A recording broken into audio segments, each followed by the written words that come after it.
আচ্ছা, তোমাদের একটা কথা বলি, এই ঢোলাকপুরের রাজাটা কেন অকম্মার ডেকে?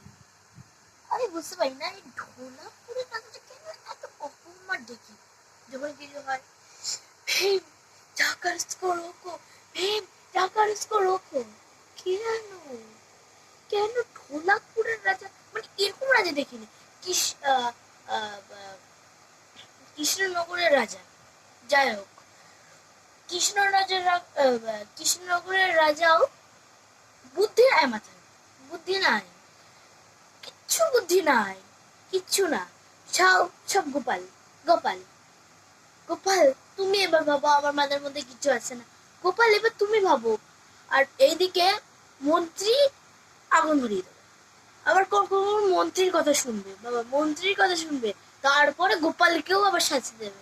কেন ভাই, তোরা তো ধোকাবাজ কেন হোস? না না না, আমি বলতে চাই যেটা, ধোকাবাজ কেন হোস তোরা? আমি এটা বুঝতে পারি না। আর ওরকম ঢোলাকপুরের রাজা, ঢোলাকপুরের রাজা ওরকম, ঢোলাকপুরের রাজা ভীম জাকার স্কো রোকো, ভীম জাকার স্কো। আর এই চুটকি টুনটুন মাসি, টুনটুন মাসি কষ্ট করে লাড্ডু বানায়, আর চুটকি এসে ভীমকে দিয়ে দেয়। আরে ভীম পাত্তা দেয় না, তবুও চুটকি ওকে লাড্ডু দিয়ে যাবে। কেন ভাই? কেন কেন এইসব কেন? ওরকম গোপাল, গোপালের মধ্যে যথেষ্ট বুদ্ধি, এরকম হয় না, যথেষ্ট বুদ্ধি। কিন্তু কৃষ্ণনগরে কেন?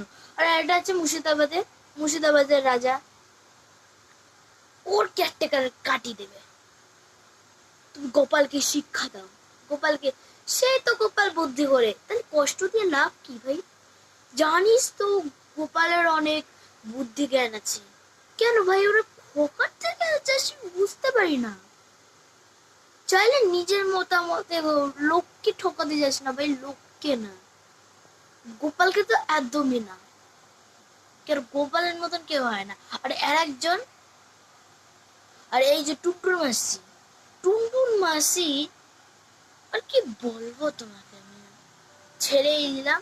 আর যাই হোক, এই ঢোলাকপুরের রাজার দেখে আমার এত রাগ ধরে যায়, কি বলবো, মানে যা দরকার পড়ে, মানে রাজার তো কিছু নাই, যা দরকার পড়ে ভীম, যা ভীম।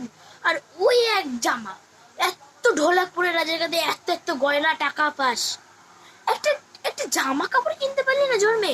আমি এইটা বুঝতে পারি না, এইটুকু থেকে এতটা হয়ে গেলাম, এইটুকু বুঝতে পারি না। কেন জামা ওই ধুতি হ্যাঙের মাথা ট্যাংরা মাথা পরে রাখে, ইটা পিতা পরে রাখে, একটা জামা কেন ভাই, জামা কেন। যাই হোক, এইটা নিয়ে তোমাদের কার সমস্যা আছে কমেন্টে